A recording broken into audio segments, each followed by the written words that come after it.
Is Joe Tippens still cancer-free? His story popularized the use of this Panacur for cancer. But that was 2017. How's he doing today?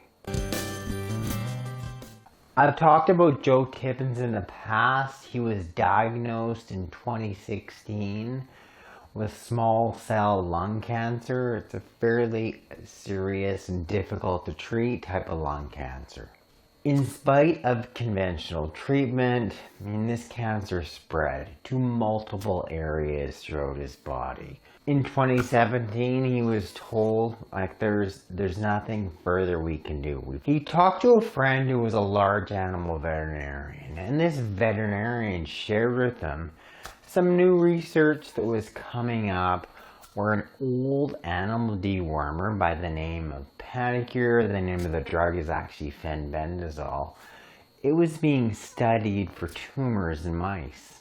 And what they're finding in many of these studies, it was being really effective.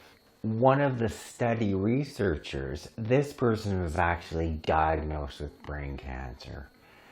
They were told at the time they had already gone through chemotherapy. This researcher was told, sorry, there's nothing further we can do. So this researcher thought, okay, well, I know this dewormer, this Panacur, is working for these mice with cancer. I'm just going to try it on myself. The researcher, she was given a really poor prognosis. You may actually be dead in 3 months.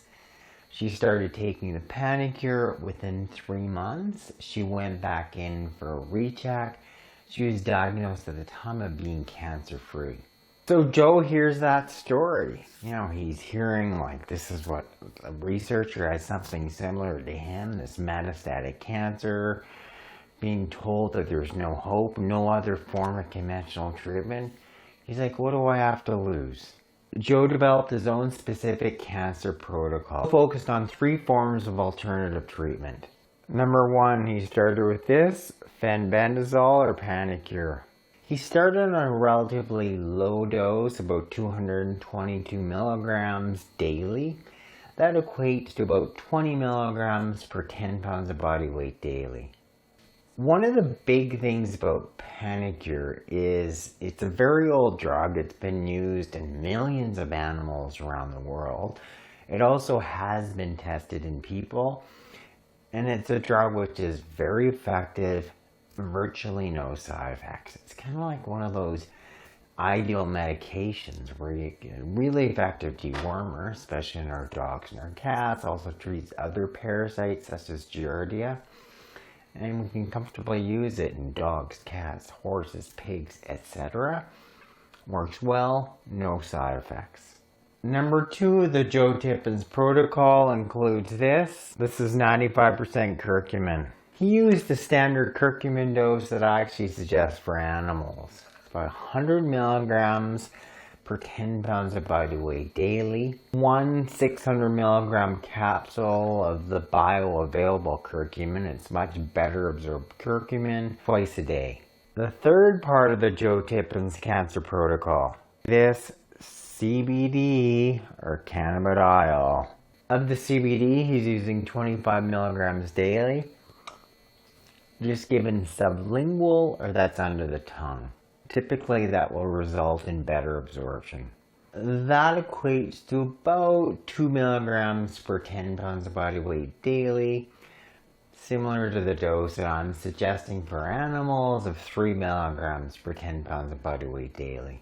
It's now been 5 years. Joe is still cancer-free, but he's taking the Panacur, 220 milligrams daily. He's taking the curcumin, 1,200 milligrams daily. He's taking the CBD cannabidiol, 25 milligrams daily. All 3 of these alternative treatments, they all have studies showing how they could be potentially effective against cancer. Number 1, the fenbendazole, being a microtubule destabilizer, affecting the cell walls of the cancer cells. 95% curcumin. It's been extensively studied for a number of different cancers. One specific study looking at colorectal cancer showed how the 95% curcumin, it's suppressing some of these cell signaling pathways, making it much more difficult for cancer cells to grow. There are a number of different studies looking at cannabidiol, and they've shown that it's got specific anti-proliferative effect in terms of making it much more difficult for these cancer cells to grow, as well as having pro-apoptotic effects, meaning it actually induces cancer cell death. Links to all those studies in the description box. What does this all mean? Like, is this the magic cure for cancer? Your dog's diagnosed with cancer, just give him some fenbendazole daily, give him some 95% curcumin and some CBD. There are many different types of cancers, many different subtypes of cancers, even within the same organ, and they work in a variety of different ways. So really, treatment has to be multifactorial.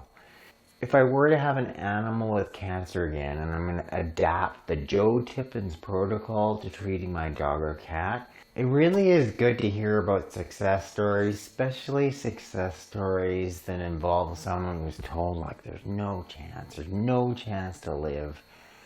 And, what do? They take an old animal dewormer, add in a few other, readily available alternative treatments, and they're cancer-free. Thanks again, you guys, for watching. I hope you and your animals are doing well.